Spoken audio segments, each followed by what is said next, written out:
Pemirsa, Bawaslu Ngawi memanggil untuk klarifikasi oknum kepala desa yang membuat video dukungan terhadap salah satu capres-cawapres. Hasil klarifikasi kepada oknum kades tersebut jika sengaja membuat video karena disuruh oleh petinggi asosiasi kepala desa atau AKD setempat. Usai diperiksa, Sri Mulyono tidak menampik jika telah membuat video dukungan terhadap salah satu capres-cawapres menang satu putaran.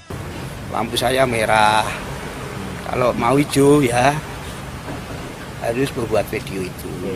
Pengertian hijau dan merah itu apa Pak? Boleh disampaikan?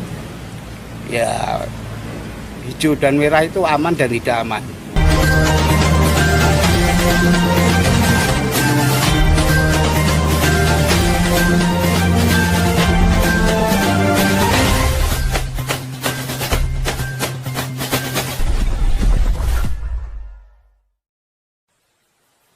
Jangan lupa subscribe. Jangan lupa subscribe. Assalamualaikum warahmatullahi wabarakatuh. Sahabat BN, kita berjumpa kembali. Saya doakan sahabat BN selalu mendapatkan keberkahan hidup dari Allah Subhanahu wa taala dan semoga kita mendapatkan petunjuk darinya ke jalan yang benar. Selama ini cukup heboh tentang tekanan kepada kepala desa. Tentu saja banyak yang mengatakan apa iya ada, apa tidak, atau isu aja, atau ini hanya semacam fitnah. Sekarang mari kita lihat tayangan berikut ini. Pemirsa, Bawaslu Ngawi memanggil untuk klarifikasi oknum kepala desa yang membuat video dukungan terhadap salah satu capres-cawapres. Hasil klarifikasi kepada oknum kades tersebut jika sengaja membuat video karena disuruh oleh petinggi asosiasi kepala desa atau AKD setempat. Pada Senin petang kemarin, Kepala Desa Sambiroto, Kecamatan Padas, Kabupaten Ngawi, Sri Mulyono memenuhi panggilan Bawaslu setempat. Sri Mulyono merupakan terlapor atas dugaan pelanggaran netralitas. Dalam proses pemanggilan untuk klarifikasi, di Bawaslu turut dihadirkan sentra Gakumdu dari kepolisian dan kejaksaan. Usai diperiksa, Sri Mulyono tidak menampik jika telah membuat video dukungan terhadap salah satu capres-cawapres menang satu putaran. Ia juga mengaku jika disuruh oleh petinggi asosiasi kepala desa atau AKD. Proses pembuatan video pun juga dilakukan di kantor desa dengan beberapa teman perangkat di belakangnya. Menurut Sri Mulyono, jika ia disuruh membuat video agar statusnya menjadi hijau, tidak merah. Petinggi kepala desa di Ngawi, saya suruh membuat video kalau pengen lampunya hijau, lampu saya merah. Kalau mau hijau ya harus membuat video itu. Pengertian hijau dan merah itu apa Pak? Boleh disampaikan? Ya, hijau dan merah itu aman dan tidak aman. Pak petinggi itu namanya siapa Pak?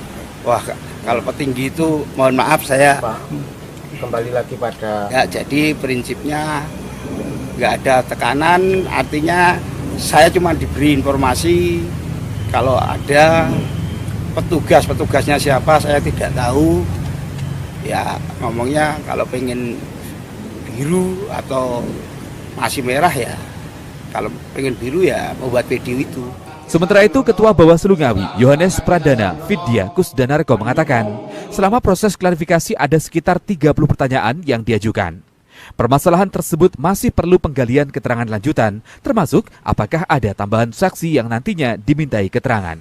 Untuk materi pemeriksaannya masih dalam proses pendalaman dan masih dalam kajian kami, belum bisa kami sampaikan terkait dengan proses selanjutnya.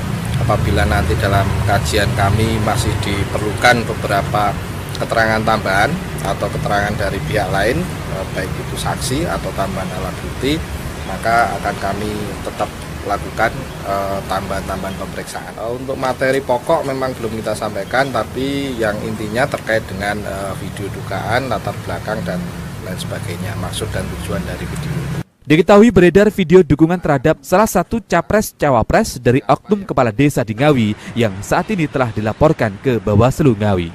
Ito Wahyu. Sahabat BN, itulah yang terjadi, sahabat BN. Itulah yang terjadi. Dan kalau hal seperti ini dibiarkan, sungguh akan hancur demokrasi kita di negeri ini. Dan ini tentu tidak bisa dibiarkan.